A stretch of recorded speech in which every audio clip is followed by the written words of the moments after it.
सिद्धेभ्यः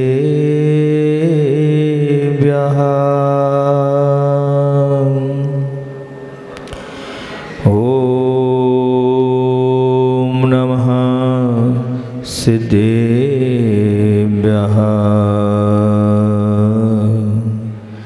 जय श्री ओम नमः सिद्धेभ्यः। नमो अरिहन्ताणं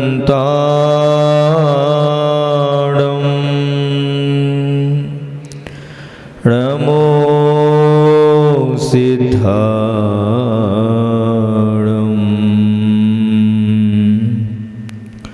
नमो आर्याणं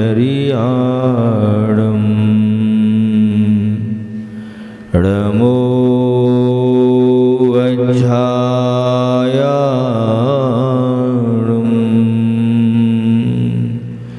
नमो लोये सवसाहुरम्।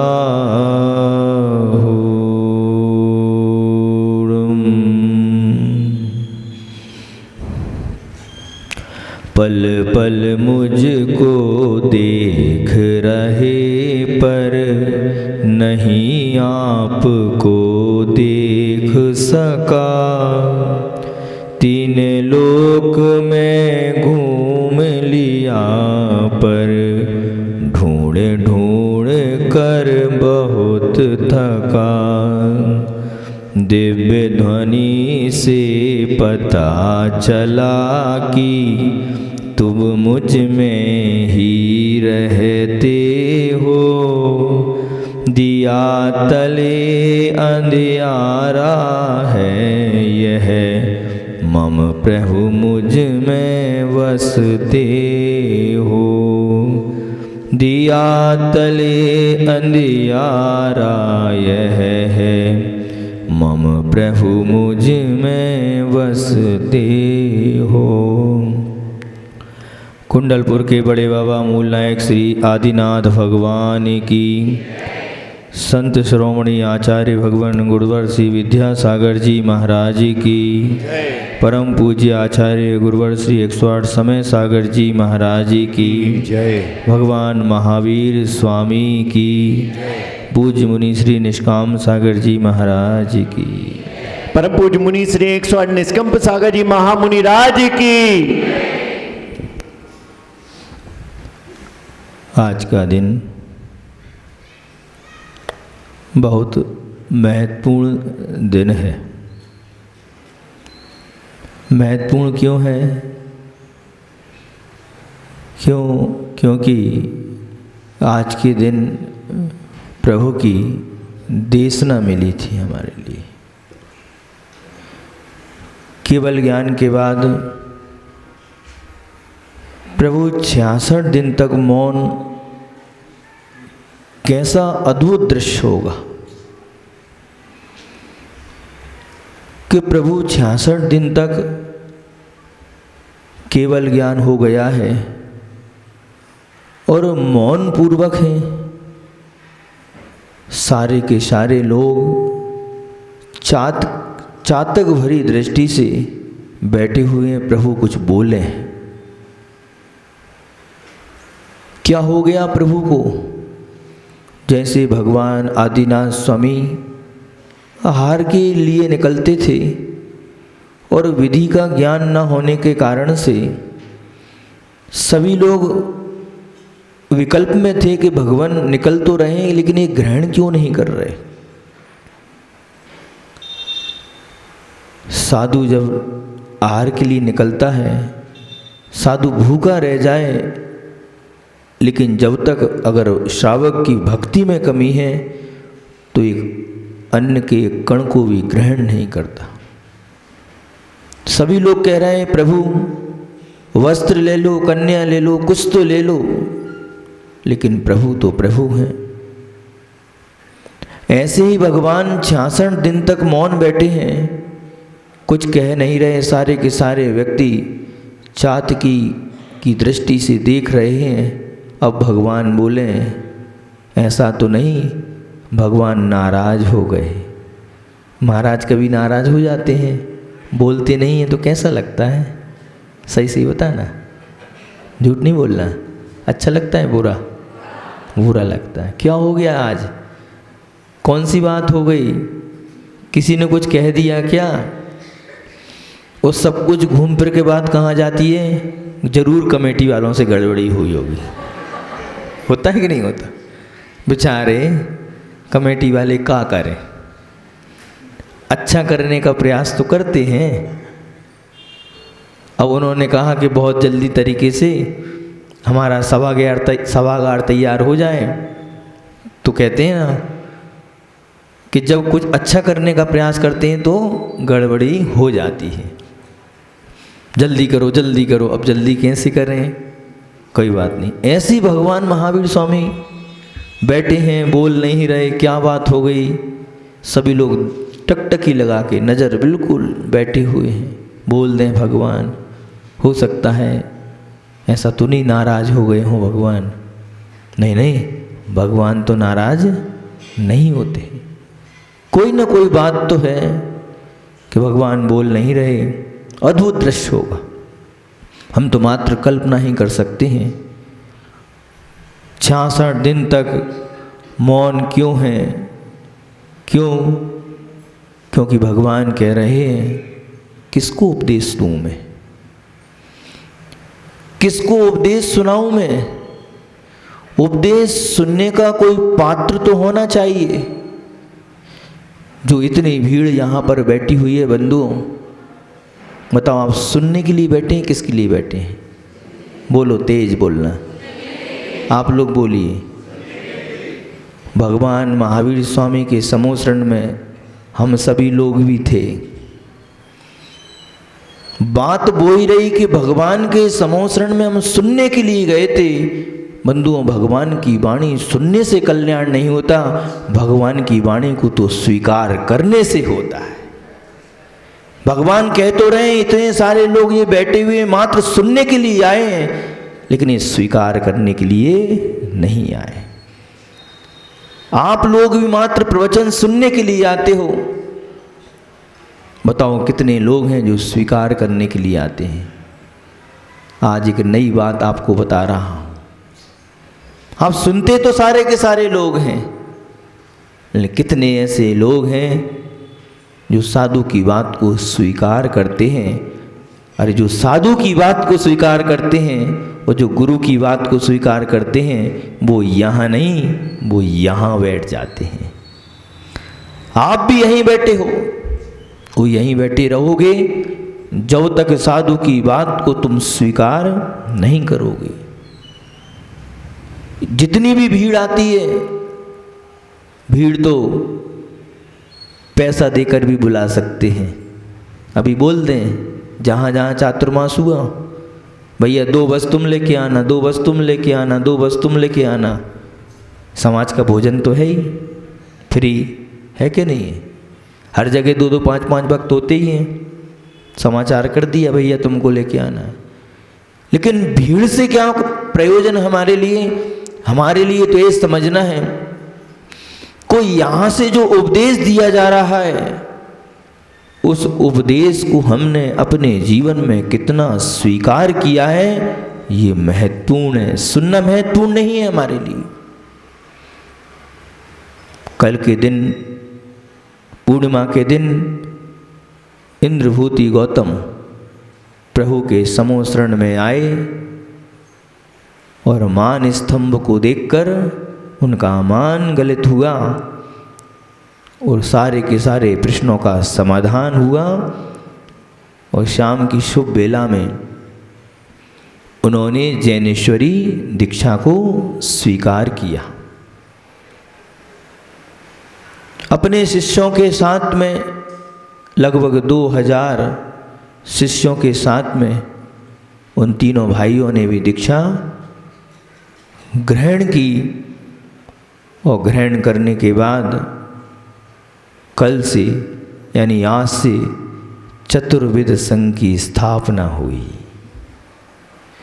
चतुर्विध संघ की स्थापना हुई बंधुओं, सच्चे अर्थ में आज की तिथि में धर्म तीर्थ का प्रवर्तन हुआ था। भगवान महावीर स्वामी को केवल ज्ञान की प्राप्ति तो हो गई थी, लेकिन अभी पूर्ण तरीके से वह तीर्थंकर नहीं हुए थे। तीर्थंकर किसको कहते हैं? जो धर्म तीर्थ का प्रवर्तन करता है उसको बोलते हैं तीर्थंकर। वैसे तीर्थंकर तो बन गए जिस प्रकार हम राष्ट्रपति को राष्ट्रपति बना देते हैं, प्रधानमंत्री को प्रधानमंत्री बना देते हैं, लेकिन जब तक उनका प्रोटोकॉल, जब तक उनके पास में पावर नहीं आते, साइन करने का अधिकार नहीं दिया जाता, तब तक वह पूर्ण रूप से राष्ट्रपति और प्रधानमंत्री नहीं बन पाते। कैवल्य ज्ञान प्राप्त होने के बाद वह तीर्थंकर तो बन गए, लेकिन तीर्थंकर बनने के बाद किसको कहते हैं? जो तीर्थ धर्म का प्रवर्तन करता है उसको, धर्म तीर्थ का प्रवर्तन करता है उसको क्या बोलते हैं? तीर्थंकर कहते हैं। आज के पहले वे तीर्थ नहीं थे। मुनि, आरिका, श्रावक, श्राविका, चतुर्विद संघ एवं द्वादशांग की स्थापना का नाम क्या है? तीर्थ है।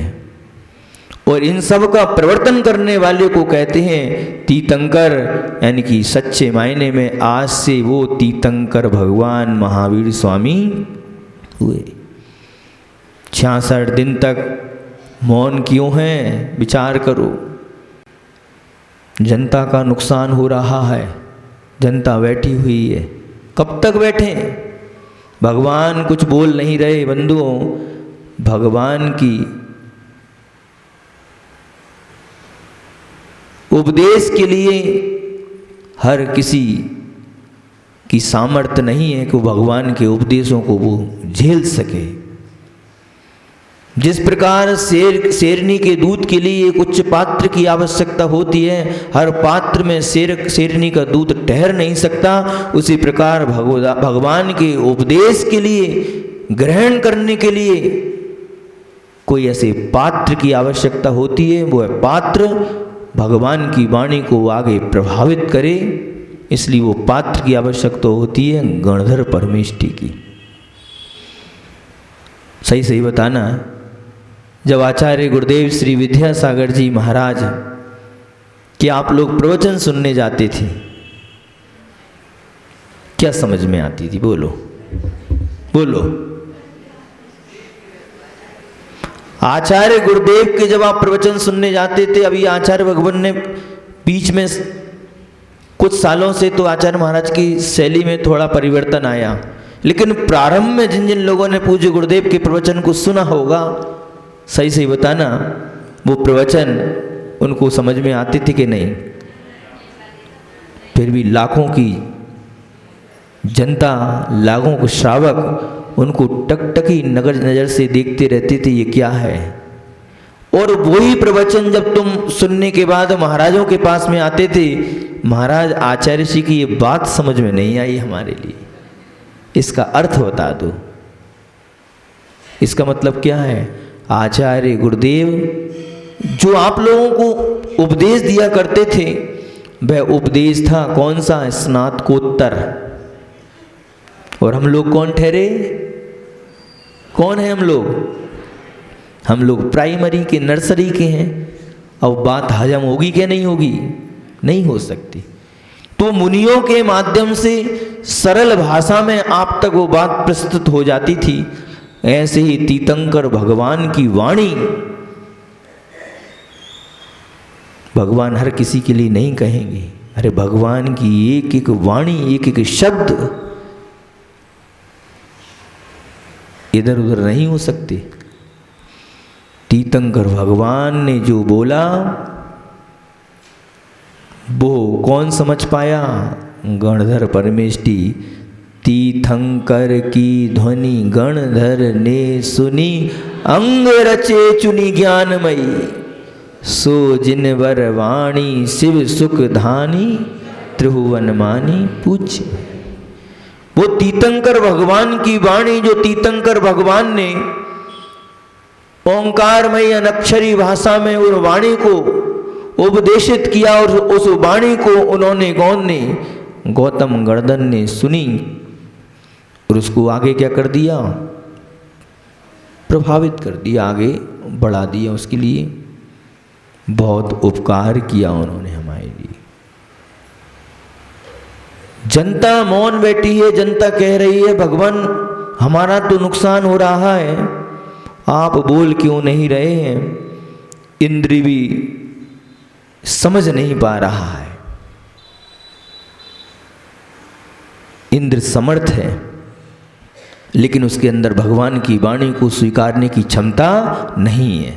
आप देखिए इंद्र, सौदार्य इंद्र कोई छोटा मोटा इंद्र नहीं है, अद्भुत शक्ति है, तीनों लोगों को डमरू के समान बजा सकता है। लेकिन वो भी असमंजस में है कि सारे के सारे कार्य तो मैंने किए, लेकिन भगवान भी 66 दिन तक मौन बैठे हैं। कारण क्या है? समर्थ है वो, लेकिन वो स्वीकार नहीं कर पा रहा है कि भगवान की वाणी को कैसे स्वीकार करूं मैं। भगवान की भक्ति कर सकता है इंद्र, इंद्र नृत्य कर सकता है, इंद्र 1008 नेत्र भी बना सकता है, सब कुछ कर सकता है, लेकिन इंद्र में वो शक्ति नहीं है जो तीर्थंकर की वाणी को वो झेल सके। इंद्र सब कुछ कर सकता है, लेकिन वो इंद्र भगवान की वाणी को स्वीकार नहीं कर सकता, हृदयांगन में अपने जीवन में नहीं उतार सकता। उसका कारण क्या है मालूम है आपके लिए? क्योंकि वो असंयमी है, वो संयम को ग्रहण नहीं कर सकता। हम लोग संयम को ग्रहण कर सकते हैं। आगम में आया है कि सबसे पहले अगर उपदेश देना है तो मुनि धर्म का उपदेश दीजिए। वो भगवान श्रावकों को इधर उधर की बातें नहीं करेंगे, तुम्हारे लिए गप्पों की बातें।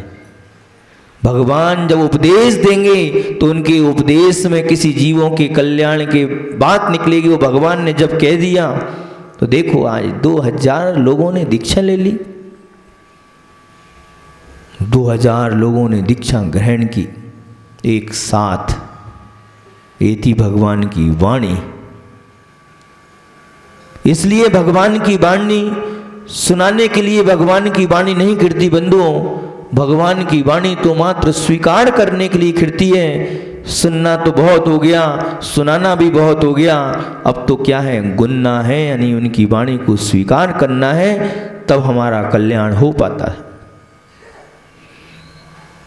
वही भगवान महावीर स्वामी का जीव जब पूर्व पर्यायों को जो हम उनका इतिहास देखते हैं तो मारीच अवस्था में तब भगवान आदिनाथ स्वामी की समूह शरण में बैठा है और भगवान आदिनाथ स्वामी की वाणी को सुना भी है उसने,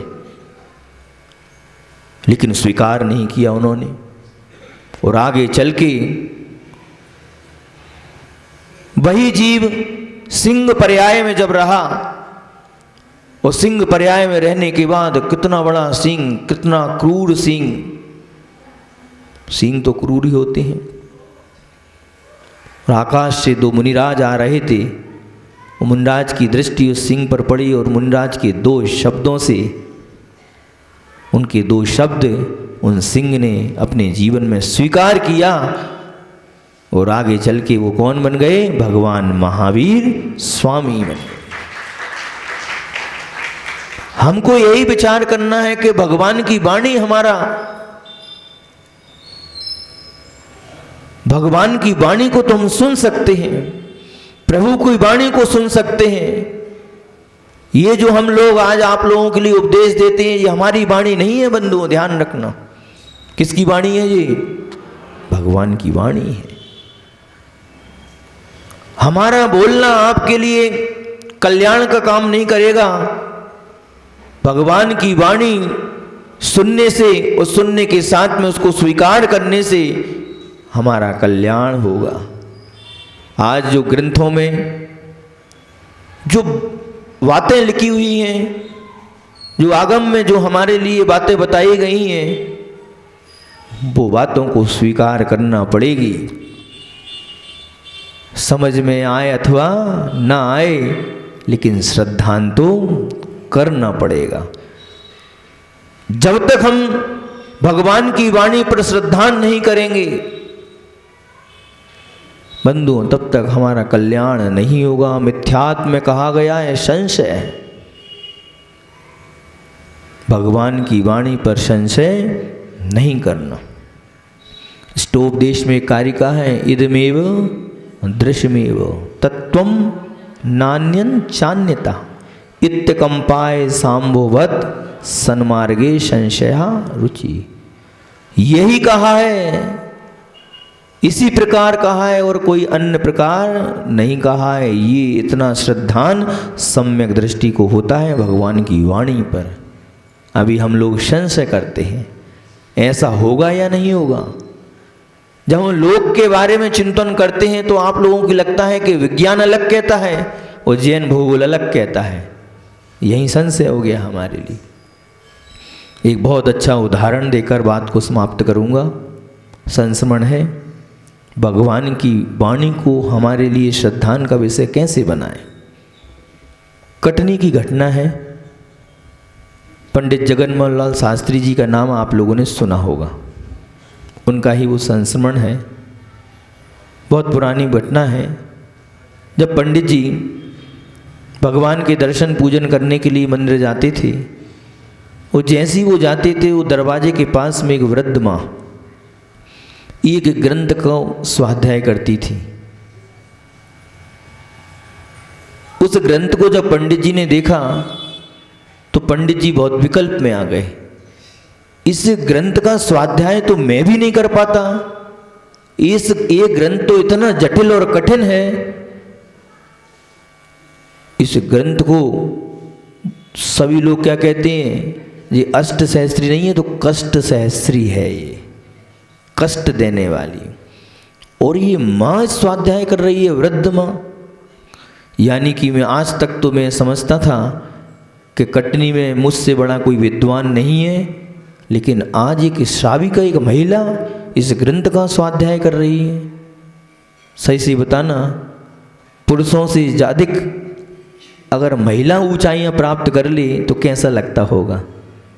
जेलसी होती है कि नहीं होती? होती है। अगर महिलाओं की कमाई अगर पुरुष खाने लगे तो कैसा लगता होगा? गिल्टी फील होती है अंदर से, महिला की कमाई खा रहे हैं। पंडित जी को भी यही लग रहा था। एक महिला इतनी ज्ञानी, पूजन में मन नहीं लगता था उनका। एक दिन हो गए, 2 दिन हो गए, और बिल्कुल इतने अच्छे तरीके से पढ़ती थी वो, बिल्कुल एक एक लाइन पर उंगली घुमा घुमा के। पंडित जी देखते थे, कहते थे हमारा तो खून छनक जाता था उसको देख के। इस ग्रंथ को मैं नहीं पढ़ पा रहा हूं, ये ग्रंथ को ये पढ़ रही है। एक दिन पंडित जी से रहा नहीं गया और पूछ ही लिया, माता जी ये कौन सा ग्रंथ है, किस ग्रंथ का स्वाध्याय कर रही हैं? तो पढ़ने में वो इतनी आनंदित थी, बोला नहीं उन्होंने, किताब को ऐसे करके बता दिया। पंडित जी का दिमाग खराब हो गया, और ज़्यादा दिमाग खराब हो गया। आपको मालूम है ये ग्रंथ कौन सा है? समझ में आता है? कहाँ तक पढ़ी लिखी हो? तो माता जी कहती हैं 4वीं तक। कितने तक? 4वीं तक। अब पंडित जी और ऊपर से नीचे लाल हो गए, कान लाल हो गए, नान लाख हो गई उनकी। 4वीं तक पढ़ी लिखी होने के बाद इसने बड़े ग्रंथ का स्वाध्याय कर रही है। कुछ समझ में आता है कि नहीं आता? तो मां कहती है जब तेरी समझ में नहीं आता तो इतने बड़े ग्रंथ को तू पढ़ क्यों रही है? तो उस मां ने जवाब दिया, पंडित जी एक दिगंबर मुनि के मुख से सुनाता कि तीर्थंकर भगवान की वाणी गणधर परमेष्ठी ने झेली, और आगे परंपरा से केवली श्रुत केवली आगे के मुनि महाराजों ने इसको प्रभावमान किया, और आगे चल के इनको लिपिबद्ध किया गया। एक महाराज ने कहा था, भगवान की बात को, जिनवाणी की बात को अगर समझ में ना आए तो कम से कम उनके अक्षरों को निहार लेना, तुम्हारी आंखें धन्य हो जाएंगी, तुम्हारा जीवन धन्य हो जाएगा। पंडित जी ने लिखा कि जब मैंने वो संश्रमण को सुना पढ़ा, वो माँ की बात को देखा, तो पंडित जी कहने लगे मेरा भी मान उसी समय गलत हो गया जिस प्रकार गौतम का ज्ञान भगवान के समो शरण में पहुंचने के पहले ही गलत हो गया था। ये है हमारा श्रद्धान का विषय। भगवान की वाणी जो खिली है, आज से तुम्हारे लिए धर्म तीर्थ का प्रवर्तन मिला हमारे लिए, आज से चतुर्विध संघ की स्थापना हुई। आज जैन समाज के लिए, जैन धर्म के लिए, पूरे विश्व के लिए एक बहुत ही अद्भुत दिवस है आज, वीर शासन जयंती। इसलिए आज प्राय सभी लोग भगवान की वाणी को अपने हृदयांगन में करते हैं, स्वीकार करते हैं। वही अवसर खुरई नगर के लिए प्राप्त हुआ है। अब बात यह है आप लोगों के लिए कि आप इसका कितना लाभ ले पाते हैं, कितना लाभ ले पाते हैं। दोनों महाराज मेहनत में कोई कमी नहीं रखेंगे, चिंता नहीं करना। हम तो अपना कार्य करेंगे, लेकिन वादा तो आपको भी करना है कि महाराज हम बराबर आपका साथ देंगे और पूरा का पूरा चातुर्मास का लाभ लेंगे। बोलो आत्मोपलब्धि शिव शौक सिद्धि चिंतामणिम चिंतित वस्तुदाने त्वाम बंदमानस मास्तु देवी।